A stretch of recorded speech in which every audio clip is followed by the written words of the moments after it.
Now we're leaving the conversions and going into a separate topic called sets. So what is a set? Well, it's a collection of well-defined objects. So, for instance, I might define vehicles or certain type of vehicles as having four wheels and a steering wheel. So I've given a clear definition of that particular set, so any vehicle with a steering wheel, so we can put things like a car or a van into that set, but a lorry or a motorbike wouldn't fit in there. Well, in relation to, although this comes up when you're first starting to learn sets, the idea that objects can be in a set, in maths, we start to look at how particular numbers can be in a set. So have a look at these numbers by here. What is it that defines them? What is it that makes them all identical? There is a characteristic or a defined rule that says that these all belong in the same set.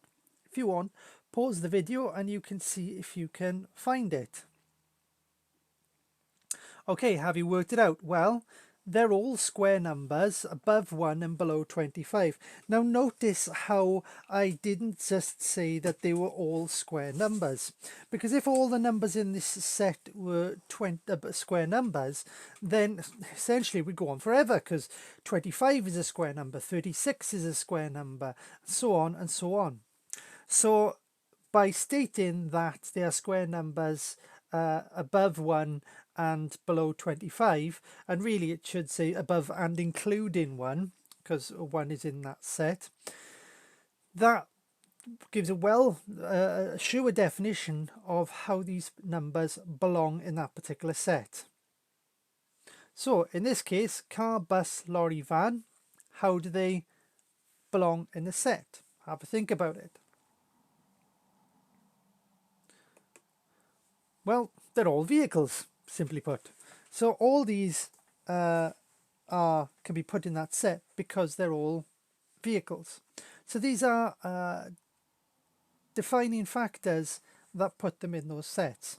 But we can't just simply write a list. A set has to be written properly. So the first thing is that a set is written inside curly brackets like these. You'll find them on your keypad, or you have to learn to write them.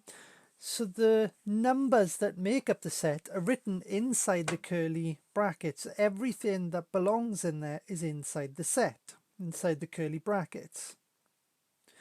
So if we look at these numbers here, 4, 9 and 16, square numbers above 1 and below 25, we've written them all separated by commas inside the curly brackets. Now the objects that are included in that set are called elements. So there are certain types of elements that make up a set. The elements are separated by commas and written inside a pair of curly brackets to show that they belong to the same set. If there's a never-ending set, we can put 3 dots to show that it keeps on going. So in this case, if it's a square number above 1, because 16 isn't the last one, there's 25 and then 36, there's 49 and 64 and so on and so on. Instead of having a list which goes on forever, we'll put down that there are 3 dots to represent it. Put in, say, 3 elements and then continue it with the 3 dots. This shows a finite set. The other one was an infinite set because it went on forever. This one shows a finite set, so there must be rules that define how those numbers and only those numbers belong to that set. So you've got infinite sets and finite sets. A universal set is something that contains everything. So if we were drawing numbers, like I said, above 1 and below 25, when we said there are square numbers above 1 and below 25, this would be the universal set, because we'd have to look at all the numbers from 2 to 24, every number above 1 and below 25, to check them to see if the number is an element in that set, if it falls into that set. An empty set then just doesn't contain anything. It's going to be a square of two curly brackets. In my opinion, you would draw them slightly apart as well, because they've come out a bit close here. But yeah, so if it's an empty set, there'd be nothing in them. For instance, square numbers between 26 and 35, there are no square numbers between 26 and 35.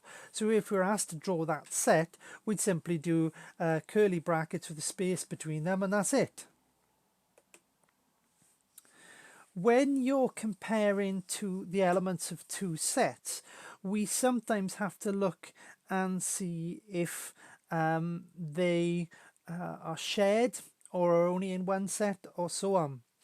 So you can give a name to a particular set, name it A or name it B, and then we can compare them by saying, for instance, by here, this upside down shape, I'll call it N. So if I said N, A and B, it means that it's an element in both of the sets.